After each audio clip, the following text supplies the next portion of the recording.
టీవీ7 now news. Ramachandrapuram మండల పరిషత్ అధికారి కార్యాలయం ప్రాంగణంలో నిర్వహించిన గురు పూజోత్సవం వేడుకల్లో వాసంశెట్టి సత్యం ముఖ్య అతిథిగా పాల్గొని దేశానికి ఎనలేని సేవలు అందించిన మాజీ రాష్ట్రపతి సర్వేపల్లి రాధాకృష్ణన్ను స్మరిస్తూ ఆయన జన్మదినాన్ని పురస్కరించుకొని ప్రతి సెప్టెంబర్ 5న టీచర్స్ డే నిర్వహించడం జరిగింది. మెరుగైన సమాజ నిర్మాణం కోసం భావితరాల కూటమి ప్రభుత్వం రాజకీయాలకు అతీతంగా విద్యా వ్యవస్థలో పెను మార్పులు తీసుకువచ్చి రాష్ట్ర ముఖ్యమంత్రి చంద్రబాబు నాయుడు, విద్యాశాఖ మంత్రి నారా లోకేష్లు విశేషంగా కృషి చేస్తున్నారన్నారు. నిరుపేదల విద్యను ప్రోత్సహిస్తూ మంత్రి సుభాష్ 112 మంది పేద విద్యార్థులను దత్తత తీసుకొని చదివిస్తున్నారన్నారు. వారికి ఉద్యోగం వచ్చే వరకు బాధ్యత తీసుకున్నామని వెల్లడించారు. పేదరికంతో ఏ ఒక్క విద్యార్థి చదువు ఆపకూడదని మంత్రి సుభాష్ సత్యం వాసంశెట్టి ఫౌండేషన్ ద్వారా పలు సామాజిక సేవా కార్యక్రమాలు చేస్తున్నారన్నారు. ఈ సందర్భంగా గురువులను తన చేతుల మీదుగా సత్కరించడం అదృష్టంగా భావిస్తున్నారు. ఎంపీపీ అంబటి భవానీ మాట్లాడుతూ సమాజంలో అజ్ఞానాన్ని పారద్రోలి విజ్ఞానాన్ని అందించేది గురువులని, వారిని గౌరవించుకోవడం ఆనందంగా ఉందన్నారు. ఎంఈఓలు వీర రాఘవరెడ్డి, నాగేశ్వరులు మాట్లాడుతూ చిన్ననాటి నుంచి విద్యార్థుల పట్ల ప్రత్యేకమైన శ్రద్ధ తీసుకొని వారి భవిష్యత్తత్వాన్ని ఉన్నతంగా తీర్చిదిద్దేందుకు గురువులు కృషి చేయాలన్నారు. SKPP trust board chairman Naidu master మాట్లాడుతూ ఒక సాధారణ ఉపాధ్యాయుడిగా పనిచేసిన తనకు ఉన్నతమైన ఎస్కేపీపీ ట్రస్ట్ బోర్డు చైర్మన్ల అవకాశం కల్పించిన రాష్ట్ర కార్మిక శాఖ మంత్రి వాసంశెట్టి సుభాష్కు కృతజ్ఞతలు తెలిపారు. ఉపాధ్యాయ లోకం పట్ల మంత్రి సుభాష్కు అపారమైన గౌరవం ఉందని ఉదహరించారు. ఈ కార్యక్రమంలో కూటమి పార్టీ నాయకులు, నియోజకవర్గ పరిశీలకులు కాకినాడ రామారావు, గరికపాటి సూర్యనారాయణ, పట్టణ అధ్యక్షులు ఉండవెల్లి శివ, మేడిశెట్టి సూర్యనారాయణ, గౌరీశంకర్, వాడ్రేవు సాయి ప్రసాద్, విత్తనాల వెంకటరమణ, చందమామ వాసు, పలువురు ఉపాధ్యాయులు, కూటమి పార్టీ నాయకులు, ఉపాధ్యాయులు తదితరులు పాల్గొన్నారు. ఎంఈఓలందరికీ కూడా వారి పట్ల నాకు ప్రత్యేకమైన అభిమానం ఉంది. ఎప్పుడు ఏ విషయం మీద ఫోన్ చేసినా సరే, ఫోన్ చేయటం అంటే మా ఉద్దేశ ప్రకారం దేనికి ఎగస్ట్రాలకు మాత్రం ఎప్పుడూ ఫోన్ చేయం. ఒక మంచి కార్యక్రమానికే ఫోన్ చేస్తాం తప్పించి వారి యొక్క సలహాల గురించే ఫోన్ చేస్తాం. అది ఎప్పుడూ కూడా మాతోటి అండదండలుగా ఉండే ఎంఈఓలు ఇద్దరికి, అలాగే ఈవేళ విశ్రాంత ఉపాధ్యాయులు, స్టేజీని అలంకరించిన విశ్రాంత ఉపాధ్యాయులు, అలాగే ఈవేళ అవార్డులు తీసుకుంటున్న ఉపాధ్యాయులందరికీ, గడిగోవింద్ గారికి, మా శివ గారికి, మా వాసు గారికి, అందరికీ కూడా పేరు పేరున నా నమస్కారాలు తెలియజేసుకుంటూ, అలాగే ఈరోజు నా ముందున్నటువంటి గురువులు, మీ గురువుల మయాన్ని నేను ఉండడం ఎలా నా అదృష్టంగా భావిస్తున్నాను.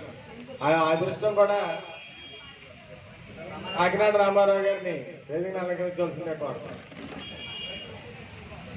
ఆ అదృష్టం కూడా నాకు వెల్కమ్ సార్ సుభాష్ గారి వల్లే కలిగింది. అంటే అమ్మా సూర్యకుమార్ గారు పుష్పగుచ్చాలు అందించండి సార్కి. సూర్యకుమార్ గారు పుష్పగుచ్చాలు అందించండి సార్కి. ముందుకు వచ్చే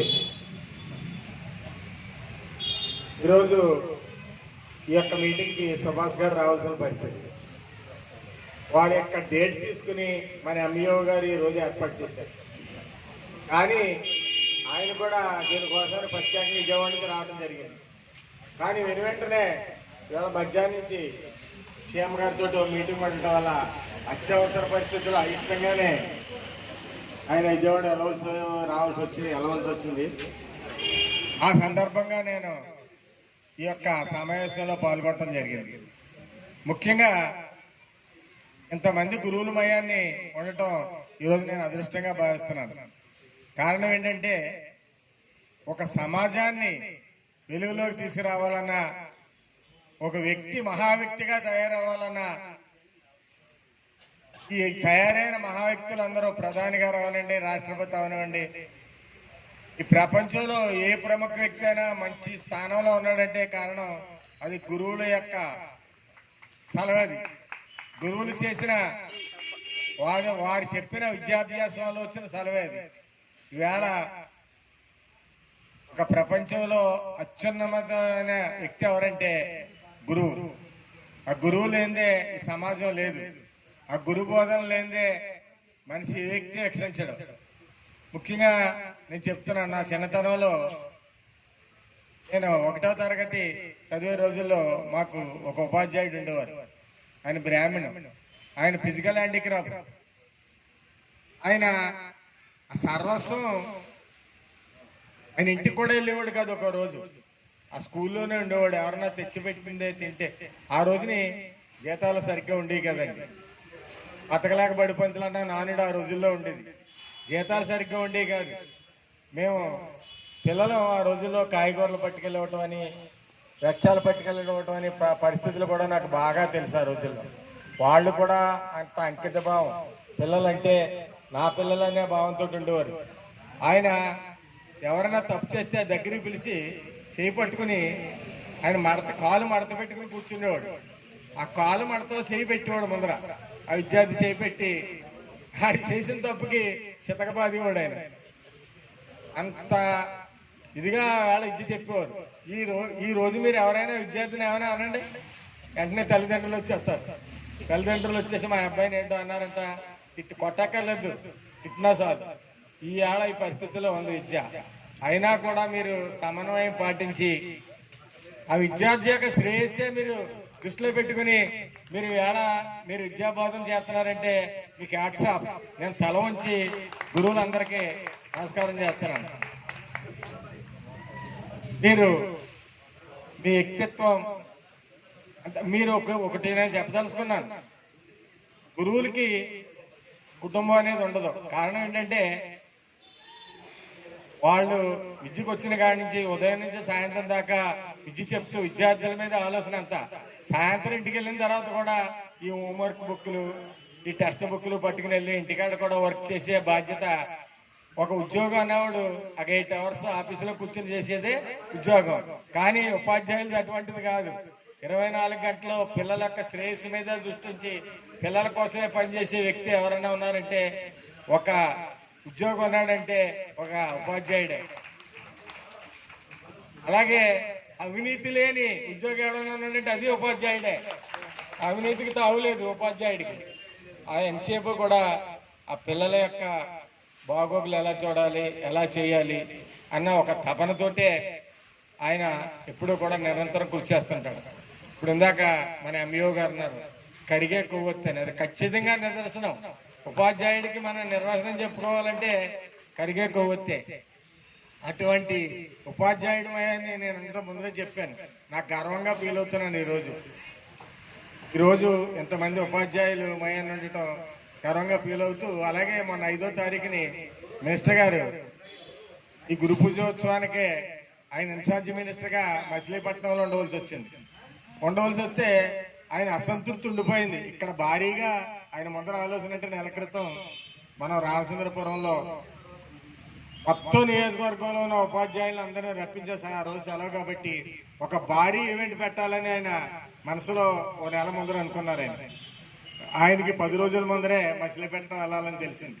ఆయన కొంచెం నిరుత్సాహపడి ఆయన వెళ్ళిపోయిన తర్వాత నాకు 5వ తారీఖు ఉదయం ఫోన్ చేశారు.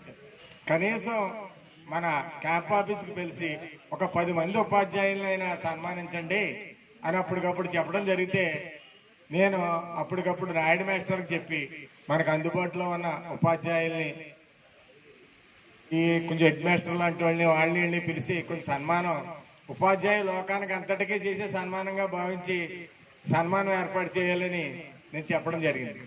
చెప్తే మేము ఒక 10 మందిని పిలిస్తే ఒక 25 మంది దాకా వచ్చారు. కానీ తర్వాత నాకు కొన్ని సందర్భాలు వినపడ్డాయి.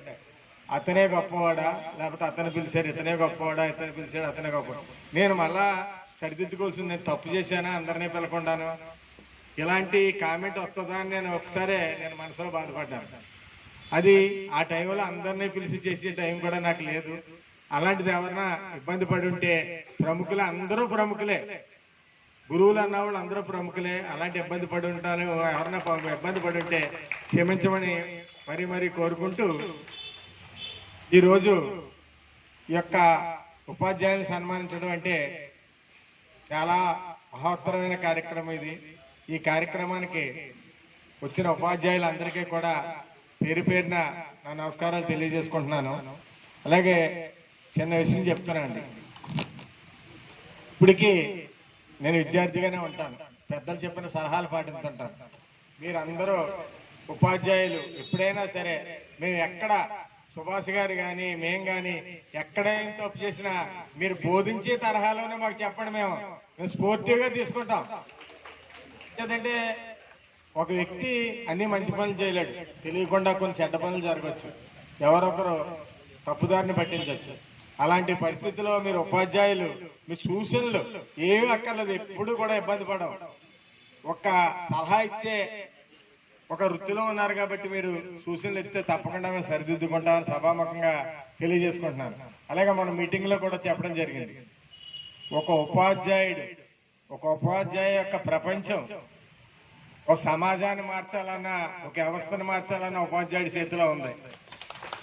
మొన్న కూడా నేను సన్మాన కార్యక్రమంలో చెప్పాను, ఒక ప్రభుత్వం కూడా తప్పుడు దారి నడుతుంటే ప్రభుత్వాన్ని మార్చే శక్తి కూడా ఉపాధ్యాయులకే ఉంది.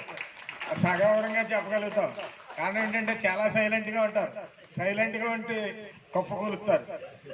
ఒక ఉపాధ్యాయుడు వెనకాల చాలా వ్యవస్థ ఉంటుంది, అందులో ప్రముఖ పాత్ర ఉంటుంది. మీకు నేను ముందరే చెప్పాను, తప్పుడుగా కాదు, తప్పుడు మార్గాన్ని నడిచే ప్రభుత్వాన్ని కుప్పకూల్చడంలో మీకు ప్రముఖ పాత్ర ఉంటుందని ఈ సభాముఖంగా కూడా తెలుపుతూ, ఇంకో విషయం ఏంటంటే సెకండ్ పడిపోతుంది, నేను ఆప్ చేసేస్తాను.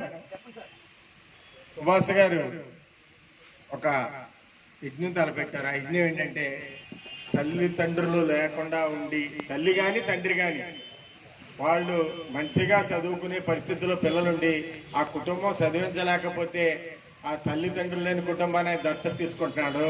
హ్యాట్స్ ఆఫ్ చెప్పకూడదు, గట్టిగా చెప్పకూడదు. వాళ్ళకి 112 మందిని చదివిస్తున్నారు. అలాగే మాస్టర్ల మీ దగ్గర కొంతమంది పిల్లల గురించి తెలుసున్న వాళ్ళు ఉంటారు, టీచర్స్. ఎవరైనా సరే అటువంటి విద్యార్థి ఉంటే మాకు పంపిస్తే మేము దత్తత తీసుకుని మేము వాళ్ళకి ఉద్యోగం వచ్చే వరకు కూడా ఈ దత్తత తీసుకునే కార్యక్రమం ఏంటంటే ఈ సంవత్సరం చదివించేది కాదు, వాళ్ళకి ఉద్యోగం వచ్చే వరకు కూడా మేమే చదివిస్తామని సభాముఖంగా తెలియజేస్తున్నాం. ఇప్పుడు మేము ఈ చదివించే కార్యక్రమంలో చిన్న ఇబ్బందులు కూడా చెప్తున్నాను. చదివిస్తాం, తల్లిదండ్రులు లేని వాళ్ళు రాండి అంటే వీళ్ళు వెళ్ళిపోయి ఎక్కడో కాకినాడలో, రాజమండ్రిలో, హైదరాబాద్లో చేర్పించేసి ఆడ ఏసీ హాస్టల్లో చేర్పించి, కాబట్టి మా అబ్బాయికి 3 లక్షలు అవుతుందండి కట్టేయండి అని పట్టుకుని వస్తున్నారు. ఇలాంటి పరిస్థితులు కూడా మాకు ఈ మధ్యన ఎదురవుతున్నాయి. ఈ అంటే 100 మందిని చదివించే క్రమంలో మాస్టర్ గారు చెప్పినట్టు మాకు మా కుటుంబానికి స్థిరాస్తులు ఉన్నాయి. 2 తరాలు కూడా కింద తరగని స్థిరాస్తులు ఉన్నాయి, పెద్దలు మాకు ఇచ్చిన ఆస్తులు. మేము ఈ రోజుని రామచంద్రపురం నియోజకవర్గానికి సంపాదించుకోవడం కోసం, కూడబెట్టుకోవడం కోసం, లేకపోతే ఇంకా ఎకరాలు కొనడం కోసం రాలేదు. ఈ రోజుని అమలాపురం నుంచి వచ్చి ముక్కు ముఖం తెలియకుండా అమలాపురం నుంచి వచ్చి ఇక్కడ పోటీ చేస్తే మీరు పట్టిన బ్రహ్మరథానికి మేము ఇచ్చే రుణం తెచ్చుకోవాలనే ఒక ఆశయంతో సుభాష్ గారు ముందరికి వెళ్తున్నారు. ఆశయానికి మీలాంటి మొదటగా ఉపాధ్యాయులు మీరు మాకు అండగా ఉండాలి. అండగా ఉండే క్రమంలో తప్పులు చేస్తే అందుకే మీరు వీలెత్తి చూపమని చెప్తున్నాను. ఇంకా అలా చెప్పుకుంటూ పోతే చాలా ఉంటుంది. ఆయన ఒకటే ఎదరోళ్ళకి సహాయం చేయాలన్నదోటి ఈ రోజుగా జరిగే కార్యక్రమం చెప్తున్నాను. ఈరోజు ఉదయం వెళ్ళిపోవాలి ఆయన 108 కోసం కృషి చేసి ఇవాళ పట్టుకొచ్చారు. అదేంటంటే ఒకేసారి 3 వ్యక్తుల్ని అందులో తీసుకెళ్ళొచ్చు. అందులో 3 డాక్టర్లు ఉంటారు. అప్పటికప్పుడు ఫస్ట్ ఎయిడ్, అంబులెన్స్ అనేదానికి ఏమవుతుంది, అంబులెన్స్ హాస్పిటల్కి తీసుకెళ్లేదానికి రోగులు కొంతమంది వెళ్ళిపోతున్నారు, అనంత లోకాలకు వెళ్ళిపోతున్నారు. అలా జరగకూడదని ఒక అధునాతనమైన ఒక అంబులెన్స్ తీసుకొచ్చి వాళ్ళ ప్రవేశపెట్టడం జరిగింది. అలాగే ఆయన డయాలసిస్ పేషెంట్స్ వెళ్ళవలసి వస్తే అమలాపురం వెళ్ళవలసి వస్తుంది, లేకపోతే కాకినాడ వెళ్ళవలసి వస్తుంది. ఆ డయాలసిస్ యూనిట్ కూడా శాంక్షన్ చేయించి పట్టిరావడం జరిగింది. 2 రోజుల క్రితం ఆ శాంక్షన్ ఆర్డర్ కూడా రావడం జరిగింది. త్వరలో మన రామచంద్రపురం నియోజకవర్గంలో ఆ డయాలసిస్ విభాగం కూడా ఏర్పాటు చేయబడుతుంది. అలాగే ఫిజియోథెరపీ, అలాగే సిటీ స్కాన్ కూడా త్వరలో పట్టిరావడం జరుగుతుంది. ఇవన్నీ కూడా ఎందుకు చెప్తున్నానంటే ఆయన ఒక ఆలోచన. ఆయన ఈ సందర్భంగా చెప్పకూడదు, చిన్నప్పుడు కొంత వయసు వచ్చి కొంచెం అల్లరచల్లరగా రెబల్గా ఉండేవాడు. ఆ రెబల్గా ఉంటూ కొంచెం మమ్మల్ని కూడా పట్టిన పరిస్థితిలో ఒక్కొక్కరికే గురువు వల్ల ఆయన జ్ఞానం. ఆ రోజు నుంచి మార్పు అన్నది ఒక గురువు వల్ల ఎంత మార్పు వచ్చిందంటే ఆయనలోనూ చాలా మార్పు. మాకు చాలా ఆశ్చర్యం. ఆ గురువే మార్చాడు ఆయన్ని. ఇవాళ ఆయన మంత్రిగా ఉన్నాడంటే గురువే కారణం. ఎవరు ఏం చెప్పినా వింటున్నాడంటే ఆయన చెప్పిన దాన్ని బట్టే ఈవేళకి కూడా మననం చేసుకుంటాడు. ఆయన దగ్గరికి అమలాపురం వెళ్తే కంపల్సరీ, ఆయనకి పెద్ద వయసు అయిపోయింది, కంపల్సరీ వెళ్తాడు. కంపల్సరీ వెళ్ళి ఆయన కలుసుకుని వస్తాడు. మీ సెలవే గురువు గారు. ఈవేళ గురువు వల్ల అంత ఆదర్శం ఉంది. మీ అందరూ కూడా చిన్న వయసు అయినా పెద్ద వయసు అయినా గురువులందరికీ కూడా నేను పేరు పేరున నా శిరస్సు ఉంచి నమస్కారం తెలియజేస్తూ సెలవు తీసుకుంటాను.